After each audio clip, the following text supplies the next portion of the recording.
celebration in the backyard was well underway when my brother-in-law chose that exact moment to strike.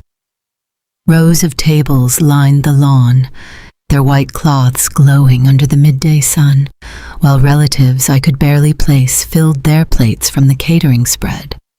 My son stood near the gifts, still dressed in his cap and gown, receiving congratulations from aunts and uncles who'd shown little interest in him throughout his entire high school career.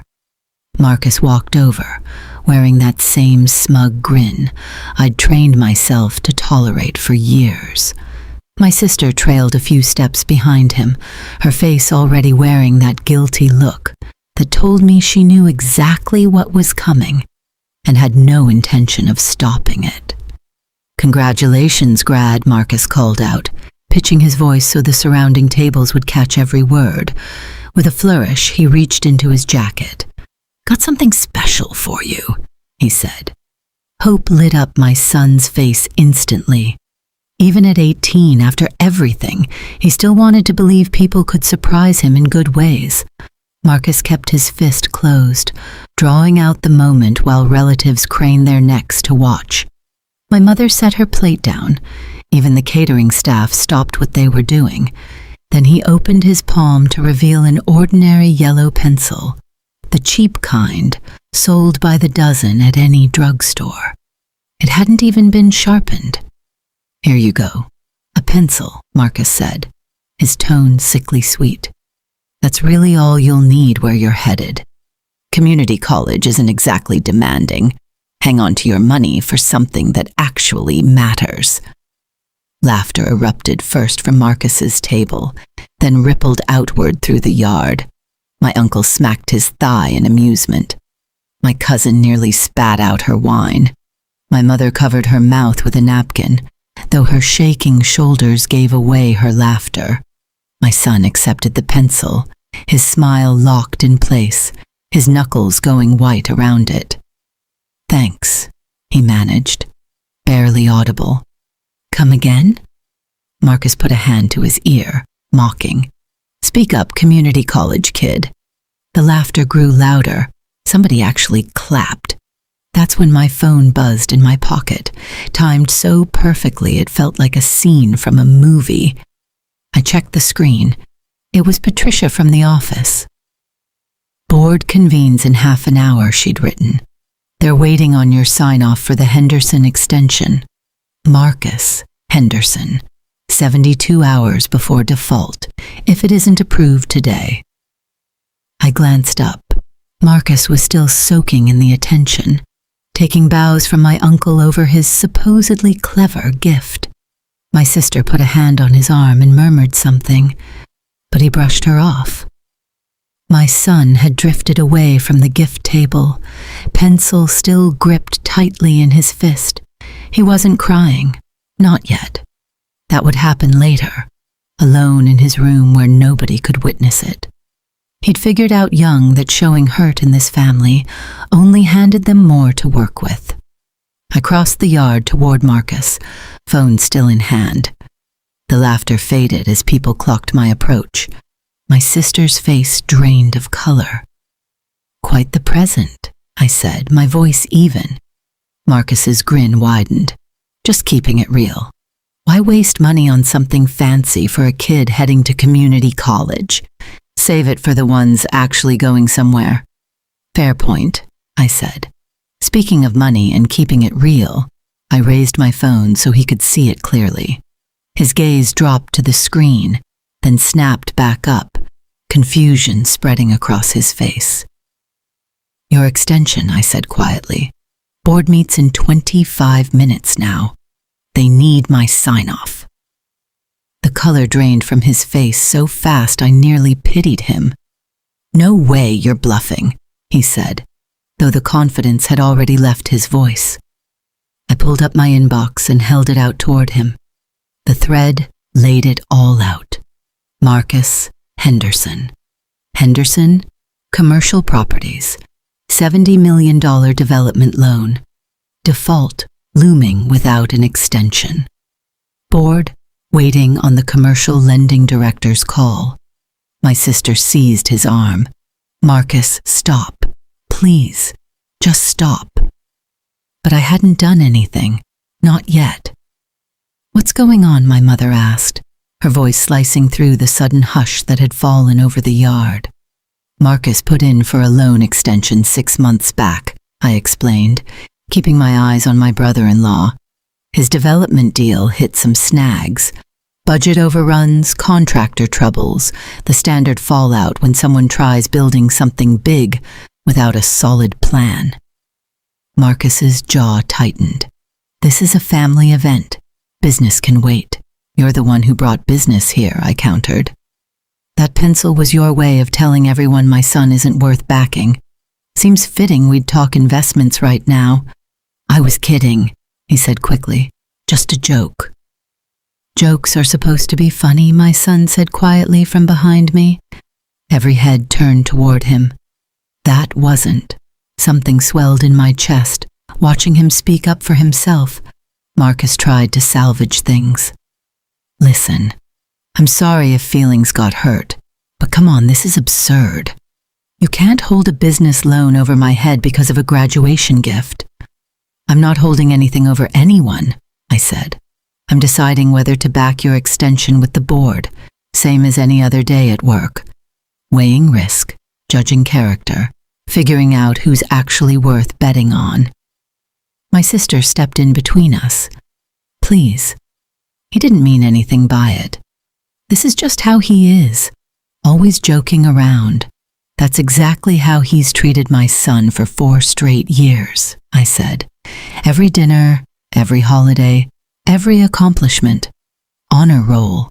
And Marcus wondered aloud if they hand out trophies for showing up. Science fair win. And Marcus called it playing with baking soda, not real science. College acceptance, any school at all. And Marcus made certain everyone knew it wasn't impressive enough. The yard had gone dead silent. Even the catering staff had frozen. I had no idea, my mother whispered. You were laughing, I reminded her softly. Every single time all of you laughed along. My uncle at least looked embarrassed. My cousin suddenly became very interested in her wine glass. Marcus's phone started ringing. He fumbled it out, hands trembling, checked the caller ID, and turned even whiter. That would be your business partner, I guessed. Robert phoned me this morning.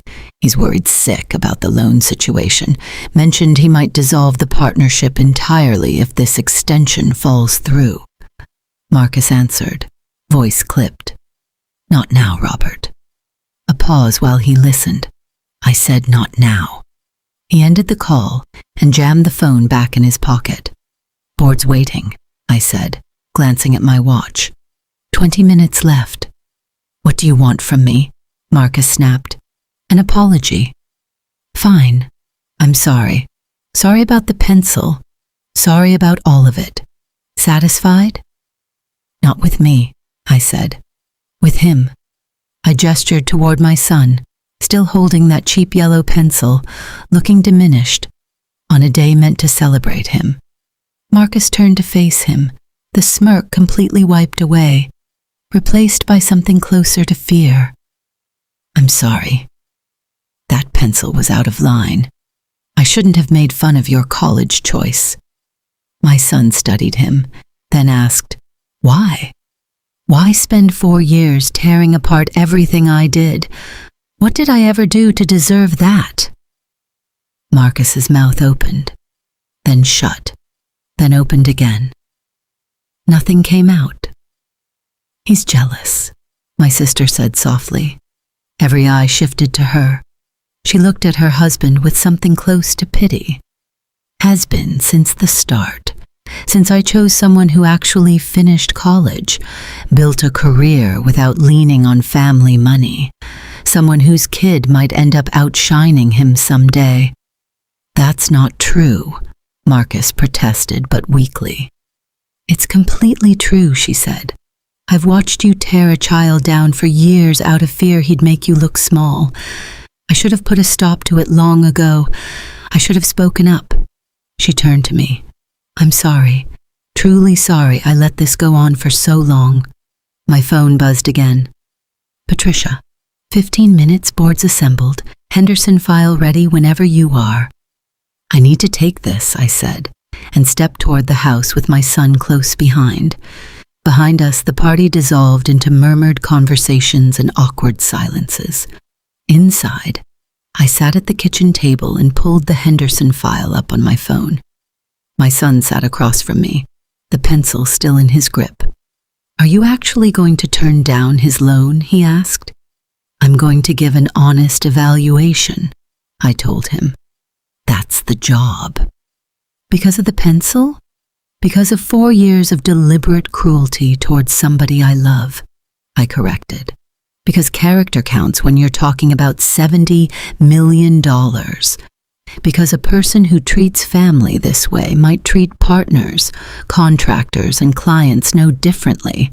Because assessing risk means assessing whether someone can be trusted. He nodded slowly. What if he actually changes? Then he changes after real consequences hit, I said. Not just some embarrassment at a party, but Aunt Sarah gets caught in this too. Sharp kid, always weighing the full picture. Sarah married him knowing exactly who he was, I said gently. She's made her own choices. I'll talk with her separately, make sure she's taken care of no matter how this plays out. He set the pencil down between us. I'm not even going to community college. I know. Stanford accepted me, full academic scholarship, found out last week. My breath caught in my throat. What? I didn't tell anybody, he admitted, because I knew exactly what would happen. Uncle Marcus would somehow make it about himself, or tear it apart, or act like it wasn't real. So I just stayed quiet. Pride and grief collided in my chest. Pride over what he'd achieved. Grief that he'd felt he had to hide it from his own family. When were you planning to tell me? Tonight, once everyone had gone. I wanted it to just be us. I wrapped him in a hug, this remarkable boy who'd learned to shield his own happiness from people who should have been celebrating it with him. My phone rang, Patricia's name lighting up the screen. Is that the board? My son asked. I nodded and picked up. Patricia said they were ready, that the line was open, and asked if she should connect me. I looked at my son, at the pencil resting on the table, at the backyard through the window where my family sat in tense quiet. Connect me, I said. The line clicked on. 5 familiar voices greeted me. Board members I'd worked alongside for 8 years. We've got the Henderson file in front of us, the chairman said. $70 million extension, default coming fast without approval. What's your call? I glanced at the pencil once more. Such a small object, carrying such a cruel message. Denied, I stated clearly. The risk assessment shows poor judgment and troubling decision-making. I can't recommend approving the extension. A pause on the line, then, the board agrees with your assessment. Extension denied. Henderson Commercial Properties has 72 hours to resolve the default or move into foreclosure. The call ended. It was finished. My son stared at me in disbelief. You actually did it. I did. What now? Now, I said, picking up the pencil and breaking it cleanly in two. We celebrate your Stanford acceptance the way it deserves. Just the two of us, nobody around to shrink it down to nothing. We heard the back door swing open, footsteps crossing the kitchen. My sister appeared in the doorway, makeup smeared down her cheeks. He's outside, falling apart, she said. Robert called back. The partnership's finished. Everything he built is gone. Everything he built on debt he couldn't cover. I corrected gently. Everything that was already crumbling. I just quit pretending otherwise. She wiped her eyes and nodded. I know. I've known for months, honestly. I just wasn't ready to admit it. What are you going to do? I don't know, she admitted, but I know I owe everyone an apology for not protecting your son, for siding with my husband over my own nephew, for laughing when I should have spoken up instead. My son stood and pulled his aunt into a hug. She fell apart completely, crying into his shoulder while he awkwardly patted her back. It's okay, he told her. It's going to be okay. Always the better person, always kinder than any of them had earned. Outside car doors slammed shut one after another. The party was ending early. Good riddance, honestly, since it had never really been about celebrating him anyway. Just another chance for everyone to perform and pass judgment. My mother appeared in the doorway next. I don't even understand what just happened, she said. Marcus handed your grandson a pencil and told him that's all he'd ever need, I said. I showed him what actual need looks like. She looked from the broken pencil to my son to me. He got into Stanford, she said. Full scholarship, my son confirmed. Her face fell apart. And we've been treating him like he was nothing this whole time. Not nothing, I corrected. Just not worth investing in, according to the very people who should have loved him best. She left without saying another word. Through the window, I watched her collect her things and go with my uncle, both of them suddenly looking years older than they had an hour before. My phone buzzed one last time. Henderson default filed. Board meeting adjourned. Nice work on another solid risk call. I deleted it and powered the phone off. What now? My son asked again. Now we order pizza, I said, and you're telling me every single detail about Stanford, all of it. And I'm going to actually listen this time, the way I always should have, without waiting for anyone else's permission first. He smiled. A real one, the first all day. Can we get the good pizza? He asked.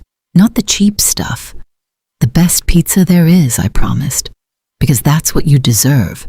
Not a pencil, not leftovers, not love with strings attached tied to somebody else's insecurities. Only the best. We ordered from the good place downtown, and while we waited, he pulled up his acceptance letter, his scholarship paperwork, his dorm assignment, talking about classes and professors and dreams he'd been too afraid to say out loud before. And I listened, really listened, making up for every time I'd let other voices drown out the one that mattered most. The pizza arrived, and we ate together in the kitchen, just the two of us. As the sun went down on the worst and best graduation day either of us would ever remember. On his way to grab plates, my son tossed the broken pencil in the trash. He was going to need a lot more than that at Stanford.